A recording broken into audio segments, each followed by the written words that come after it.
Welcome to Inventive Minds Child, Youth, and Family Support Center. We are a not-for-profit organization working with families in their day-to-day parenting by providing workshops and seminars related to pediatric and child development. Inventive Minds provides care in the early years sectors for newborn to age 6, licensed under the Ministry of Education all across Ontario. Inventive Minds carries an elementary school open to international students from junior kindergarten to grade 3. The Inventive Minds Family Center helps families in mediation, arbitration, and parent coordination cases related to family separation and divorce. We support families during and past separation and divorce. Inventive Minds works with court orders to conduct child voice report and parenting courses related to CAS, court, and mediation purposes. To learn more about our services, reach us at inventivekids.com. Today, we have with us Rose Marsh. Yeah. Always a fun time knowing I get to speak to you. For those people that don't know, how could you not know by now? Rose has experience of over 20 years in child development and a bachelor's in child development. Rose is an RECE, holds designations that qualify her in child voice and child inclusivity. Rose is also a parent practitioner and family mediator. She specializes in working with infancy to teens and is the director of operations for the awesome Inventive Minds Child, Youth, Family Support Center. Let's get right into today's topic. Let's define screen time if we can. Screen time is anything to do with technology. That's a pretty simple explanation right there. Yeah, so TV, iPad, games, phone, anything to do with the technology. Perfect. Any moment in time you're using a screen. So now let's maybe talk about what are the symptoms for too much screen time. One child might carry one symptom where another child may carry 2 or 3. But normally when there's too much of a screen time, the first thing that you'll find with children that they will have difficulty sleeping.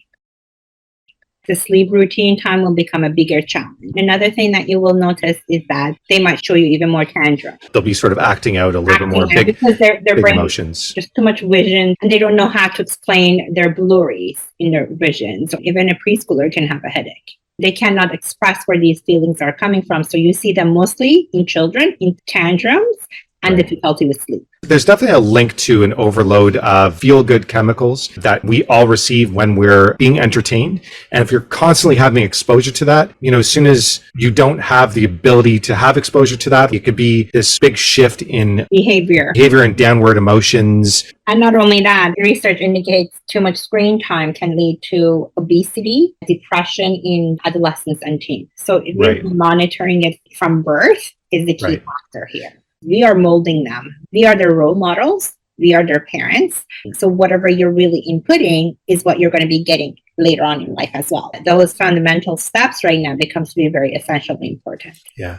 And I also noticed that one thing that's really good for parents in terms of my perspective, from my experience, what I've seen, is for parents not to necessarily think of screen time to be something that is a treat. It's taught early on how to have a respect for your time with technology, where it's not a good or bad thing. It's just part of life. When we go through topics like this, it's all for educational purposes only. None of this is meant to be advice for what might work for you specifically, for your family, for you as an individual, for any person you know. Everything, of course, is case by case. We're all unique people. So if you wanted to know what worked for you specifically, you'd have to work with a professional. You'd have to get to know the ins and outs of your life, your family life, to be able to determine or help determine what would be the best way to develop these healthy relationships with technology. Think of everything we're talking about as more educational purposes only. So I'd like to know what you think is a healthy amount of screen time. The information that I'm providing are more research and science-based. It's not because Rose is just saying them. And I know some of them, as we say it, some parents may say, oh my God, how can you even do that? That's impossible. But you know what? I actually know that people do that and it is possible. And it just goes back to self-discipline. Sure. And the boundaries we put in and following those boundaries. And it's okay that sometimes we might fail because we're human, we're not perfect, but it's just really recognizing them and trying to be disciplined about them.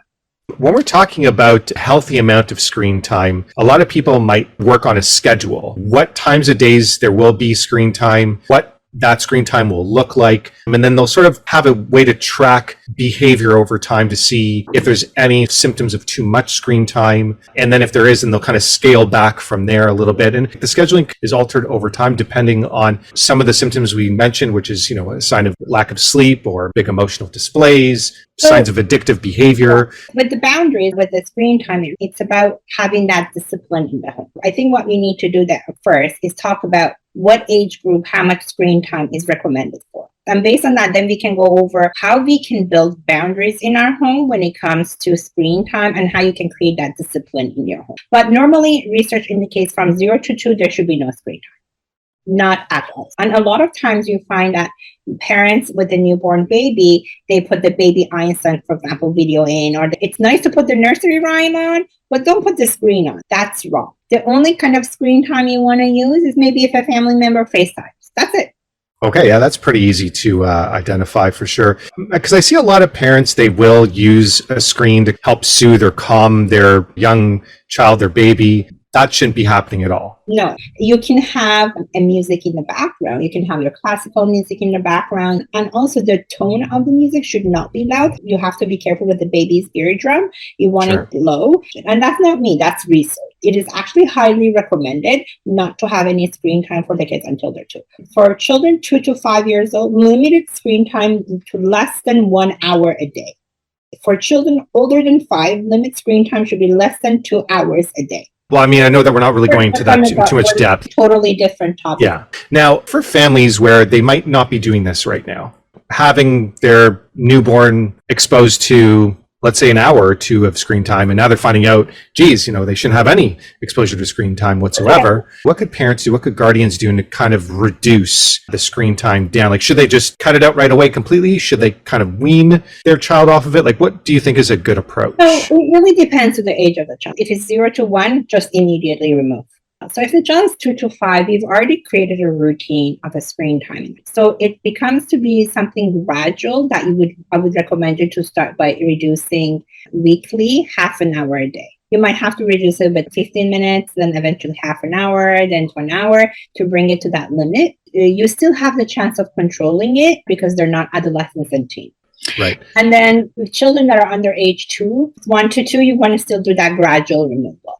But you can still do that removal and you will be reaching your goal within basically a month. Now, do you think like an effective approach would be to kind of scale back the time if you see that you're getting sort of like a bad reaction to that, to not necessarily give in, but to slow down the scale back a little bit until there's sort of none of that acting out, and then start to scale back more again until you get a little bit more resistance, then kind of stop and then wait till things calm down and then start scaling back again? Do you think that approach works well, or do you think it's more like scale back pretty much no matter what the response is gradually? What I recommend you to do, for example, if your routine was you put your baby in front of the screen when you're feeding your child, you don't need to have that screen. You can be that entertainment by talking to your child.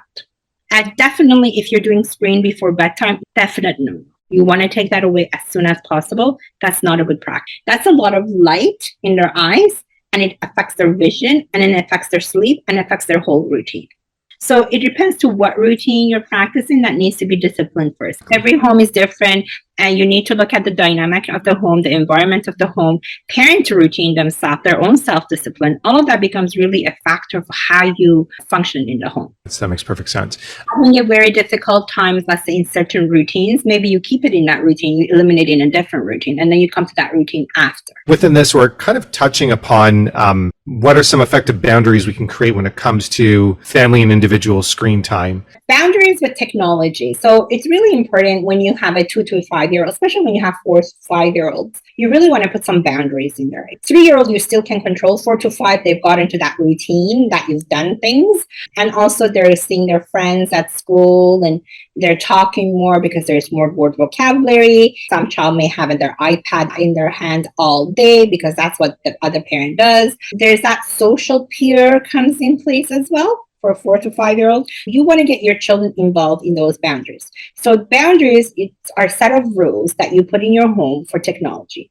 And those are the same boundaries that you would carry out. For example, the boundary would be screen time 4 to 4:30 for TV. They get to choose their favorite show 2 hours before their bedtime, before shower time. 4:30 to 5, iPad gameplay. So you're putting a set of time and boundaries, and that's what you're following with. And the children are involved in those boundaries. And it's important to understand you need to practice the same thing that you're preaching because they're watching you. The same time limits they have, you have. So the parents shouldn't be also holding their phone. So you need to have limits with your screen at home as well. Yep. Leading by example. That's one of the best ways you can enforce what's happening. There are other ways to entertain your child rather than technology. And a lot of times as parents, we feel overwhelmed and we find the technology to be the solution to feeding, to keep them quiet. So for example, for an infant, you can have a soothing area in your home. When you're cooking, you should have an area where you have the blocks, where you have the books. You could have a little coloring with crayons for them. They can be entertained by making blocks. They could be entertained by looking at books while you're cooking. So it's like having some form of alternative activities rather than what you used to. A perfect one is also even a Play-Doh for a preschooler. Play-Doh is very soothing. It's helping them relax and they're having a quiet playtime for themselves. So it's creating little corners where they have personal spaces to do things. Instead of having screen time before bedtime, why don't we read 2 books? Like, I totally get it. We look at having our child in front of the television as sort of a way to give us a break because it distracts them and it keeps them entertained, kind of frees us up to do the things that we need to do to get. But everything is sort of cost benefit analysis that should be done. Ultimately, having children is chaos. If part of your screen time is at that time for 30 minutes, that's perfectly fine. So maybe half an hour is a quiet activity time, and then as a reward is screen time. That's great. Is there anything else that you want to make sure that we touch upon, Rose? And thank you so much, Adam. One more time. I appreciate your support. Appreciate you too.